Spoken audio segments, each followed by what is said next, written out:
నమస్తే welcome to news cafe నేను భాగ్యశ్రీ వివిధ వార్తాపత్రికల్లో వచ్చిన ముఖ్యాంశాలు చూసుకుంటే ఇక ఢిల్లీ హైకోర్టు జడ్జి ఇంట్లో నోట్ల కట్టలు ఇక అగ్ని ప్రమాదంలో బయటపడ్డ వైద్యం 14వ ఘటన 21న వెలుగులోకి హాలిడే నాడు జస్టిస్ యశ్వంత్ వర్మ బంగ్లాలో అగ్ని ప్రమాదం ఆర్పడానికి వెళ్లిన అగ్నిమాపక సిబ్బంది అక్కడ వారికి ఓ గదిలో కనిపించిన డబ్బు కట్టలు 15 నుంచి 50 కోట్ల రూపాయల దాకా ఉంటుందంటూ కథనాలు. ఇక ప్రభుత్వ వర్గాల ద్వారా సిజిఐకి సమాచారం ఆయన నేతృత్వంలో సమావేశమైన కొలీజియం ఇక జస్టిస్ వర్మకి బదిలీకి ఆ భేటీలో ఏకీగ్రీవ ప్రతిపాదన అలహాబాద్ హైకోర్టు న్యాయవాదుల అభ్యంతరం తమ హైకోర్టు ఏమైనా చెత్తబుట్ట అని ఆగ్రహం వ్యక్తం చేశారు. ఇక డబ్బు కట్టెలపై ఢిల్లీ హైకోర్టు సిజిఐ ఇప్పటికే అంతర్గత విచారణ చేపట్టినట్టు సుప్రీంకోర్టు ప్రకటన. ఇక విచారణకు బదిలీ ప్రతిపాదనకు సంబంధం లేదని తేల్చి చెప్పిన సర్వోన్నత న్యాయస్థానం జడ్జి ఇంట్లో డబ్బే దొరకలేదు అంటూ ఢిల్లీ ఫైర్ సర్వీసెస్ డీజీ పేర్కొన్నారు. ఇక వివేక హత్య కేసులో విచారణలో ఇంత జాప్యమా? ట్రయల్ ప్రారంభం కాకపోవడానికి కారణాలేంటి?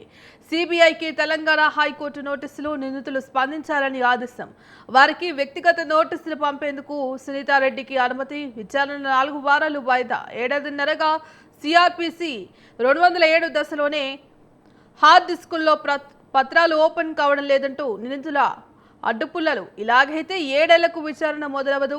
వెంటనే ట్రయల్ ప్రారంభించాలి. 6 నెలల్లో పూర్తి చేయాలి. ఆమె తరపు న్యాయవాది అభ్యర్థన.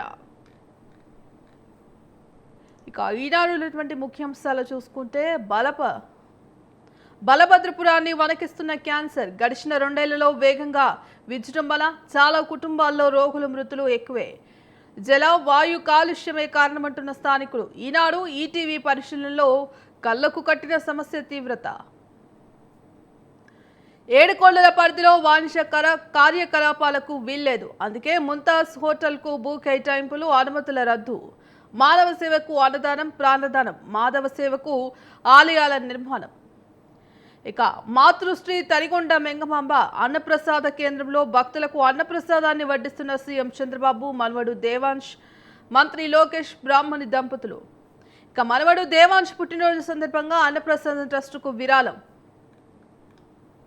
త్రిభాషా సూత్రంపై నిర్ణయం రాష్ట్రాలదే. ప్రస్తుత తరుణంలో బోధన వినూత్న పద్ధతుల్లో జరగాలి. ప్రాథమిక విద్యపై రాజ్యాంగం రాష్ట్రాలకు స్వేచ్ఛ ఇచ్చింది.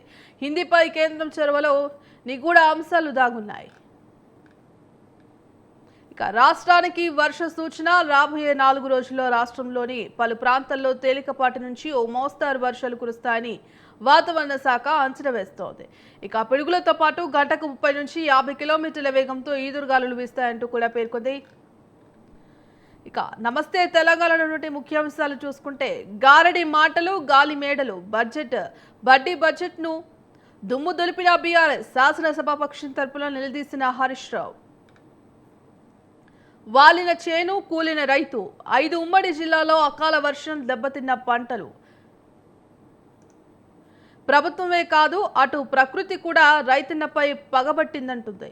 ఇక సర్కారు వైఫల్యంతో సాగునీటి సంక్షోభం ఏర్పడింది. ఒకవైపు పంటలు ఎండిపోతుండగా మరోవైపు వడగండ్ల వానలు దాపురించాయి.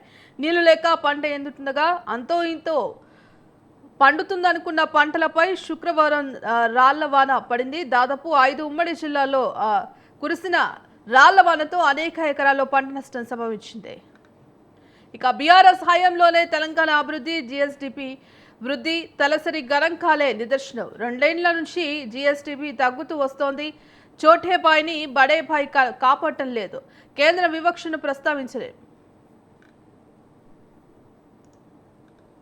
నియోజకవర్గాల పునర్విభజన అంశంపై శనివారం జరగనున్న అఖిలపక్ష సమావేశంలో పాల్గొనేందుకు చెన్నై చేరుకున్న బీఆర్ఎస్ ప్రతినిధి బృందం.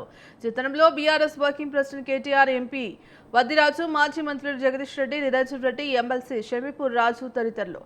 దక్షిణాదికి అన్యాయమే. డీలిమిటేషన్ పై రాష్ట్రాలు ఐక్య పోరాటం చేయాలి. ప్రాతినిధ్యమే కాదు, కేంద్ర నిధులు తగ్గిపోతాయి.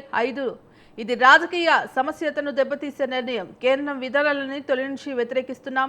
ఇకనైనా స్పందించుకుంటే చరిత్ర క్షమించదు. ఇక మరో జాతీయ ఉద్యమం తప్పదంటూ కూడా సీఎం స్టాలిన్ పేర్కొన్నారు.